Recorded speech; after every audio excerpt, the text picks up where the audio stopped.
চাপো চাপো আজিম লইছো লইছো ভিডিও লইছো এটা চাপো একটা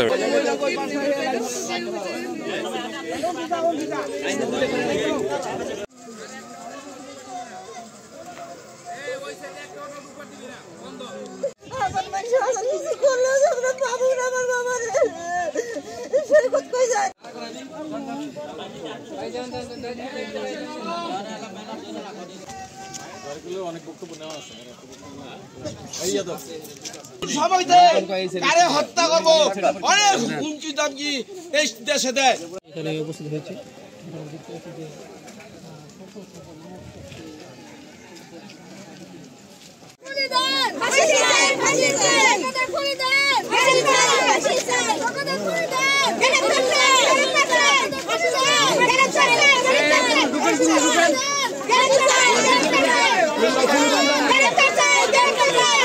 মাঝখান থেকে শুরু করে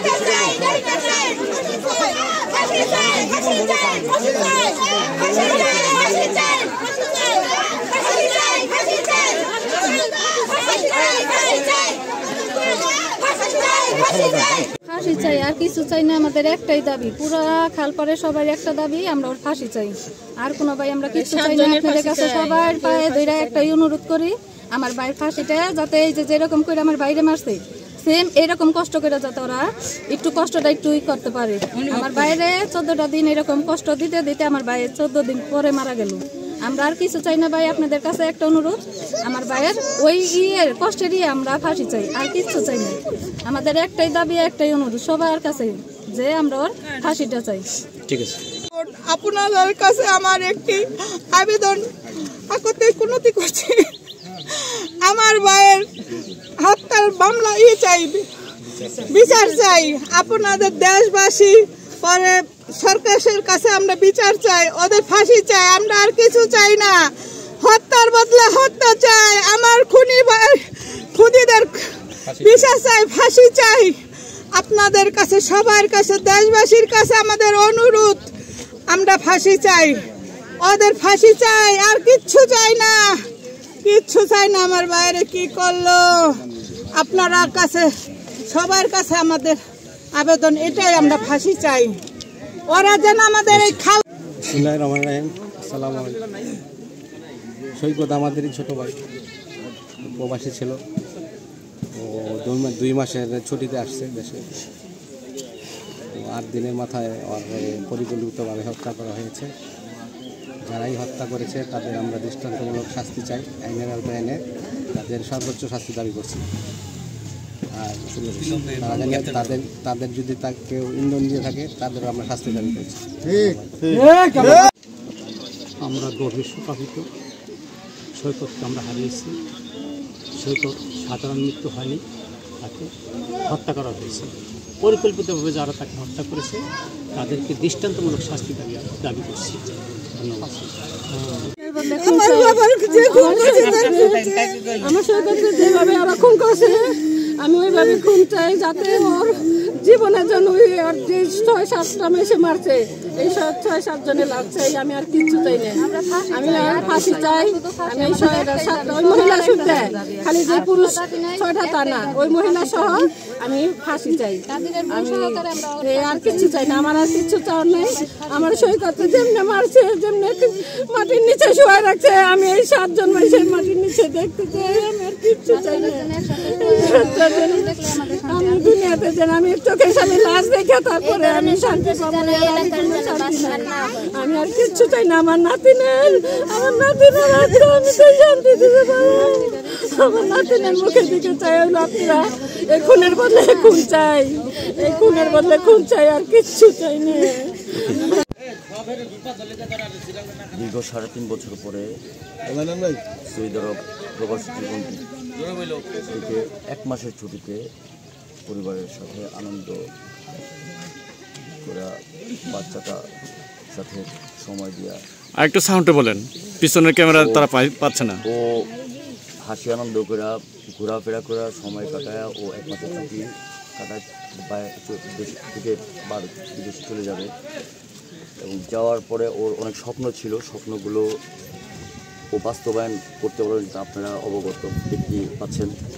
তো ওর সাথে আমার ছোটো ভাই, মানে যে ওর কোন ইস্যুতে কী কারণে কোন অপরাধে কোন মানে ঘটনার পরিপ্রেক্ষিতে ওরে এভাবে রাতের অন্ধকারে কাপুরুষের মতো একটা অসহায় করে আমার ছোটো ভাইটাকে রাতের অন্ধকারে পিছন থেকে হামলা করে আমার ভাইটাকে প্রথমে আহত করে, পিঠে বাড়ি দিয়ে, এরপরে আপনার যখন ও মানে ব্যথা সহ্য করতে না পারে পড়ে যায়, আমার ভাইয়া আমার মানে ওর স্মৃতি শক্তি যতক্ষণ ছিল এবং ও যতক্ষণ কথা বলতে পারছে ততক্ষণ আমাকে সমস্ত কিছুই বলে গেছে। তো ওর পিছন থেকে মিন্টু নামের যে ছেলেটা, ও প্রথমে আঘাত করে কুড়ালের পিছনে। তো যখন পিছনে ঘুরে দেখছে, ওর আবারও যখন কিনা ওরে আঘাত করার জন্য বাড়ি মারে, ও কুড়ালটা ধরে ফেলছিল। ওই সময় ঠিক ওই মুহূর্তে ওর বড় ভাই কাদির পিছন থেকে নাকি ওর মাথার মধ্যে, ওর হাতে কী ছিল সেটা মানে আপনার এজাহারে আছে, ও পিছন থেকে মাথার মধ্যে বাড়ি দেওয়ার পরে ও আর তখন আমার যেটা বললো যে আমি ভাই 30-40 সেকেন্ড আমি চোখে কিছু দেখি নাই, আমি সব কিছু ঝাপসা এবং অন্ধকার হয়ে গেছে আমার। ওই অবস্থার মধ্যে আমি তার কোনো কিছু থামাইতে পারি নাই। ওই সময় আমারে উপর্যুপরি যেভাবে পারছে আমারে বাড়িয়েছে। এবং যখন আমি এক পর্যায়ে যখন দৌড় দিতে যাব, তখন দেখি যে আমি আর দৌড় দিতে পারতেছি না, মানে আমার পায়ে যখন বাড়ি দিচ্ছে তখন আমার হাতটা ভেঙে গেছে। একটা হাড়ের 3টা টুকরো হয়েছে, আরেকটা হাড় পিছনের হাতটা যেটা চিকন ওইটা একটা টুকরো হয়েছে। মানে ও আর দৌড় দিতে পারে না, পড়ে গেছে। পড়ে যাওয়ার পরে ওর ডাক্তার যেটা আমাকে দেখাইলো এবং ডাক্তার রিপোর্টে ভাই আমরা আসলে ঘটনাটা আমরা অনেকেই জানি, আমরা আসলে আপনারা আজকে মানববন্ধনে কেন দাঁড়িয়েছেন, আপনারা কি চান? আমরা আসলে এই ন্যাক্কারজনক ঘটনার জন্য আমার ভাইয়ের সাথে, নিরপরাধ ভাইয়ের সাথে যেভাবে নির্মম অত্যাচার করে আমার ভাইকে হত্যা করছে, বিভিন্ন মানুষ এলাকার বিভিন্ন মানুষকে হুমকি দামকি দিয়ে যারা চাঁদা দাবি করে যারা সংসার চালায়, নিজের খরচ চালায়, এরকম লোকের এই হত্যাকারীদের আমরা সর্বোচ্চ শাস্তি ফাঁসি দাবি করছি।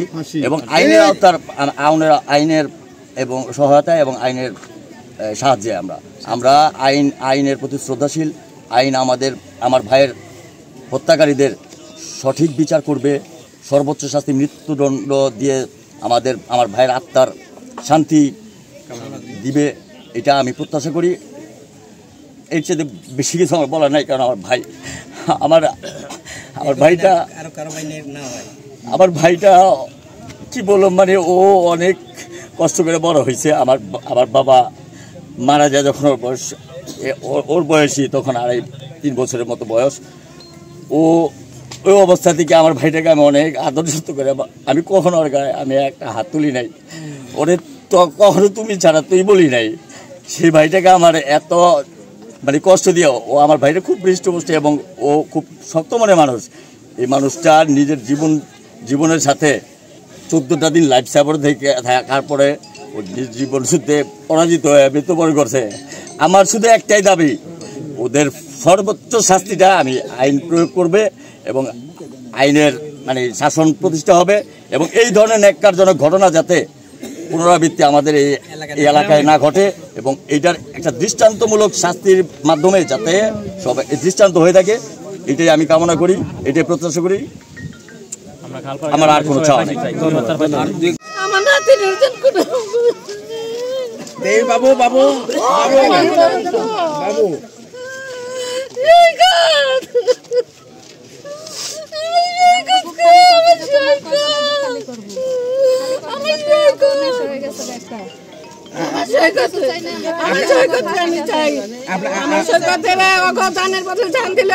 দেখলে আমি সৈকতে পাবো, আপনারা আমার সৈকতে এনে দিবেন, আমার সৈকতে চাই, আমার এই 7টা মাসে লাশ চাই, আমি 7টা মাসে লাশ হইলে আপনার নাম কি? আপনার নাম? হাজেরা। হাজেরা বেগম। হ্যাঁ, এই তো সৈকতের আম্মু। আপনার বয়স কেমন হইব?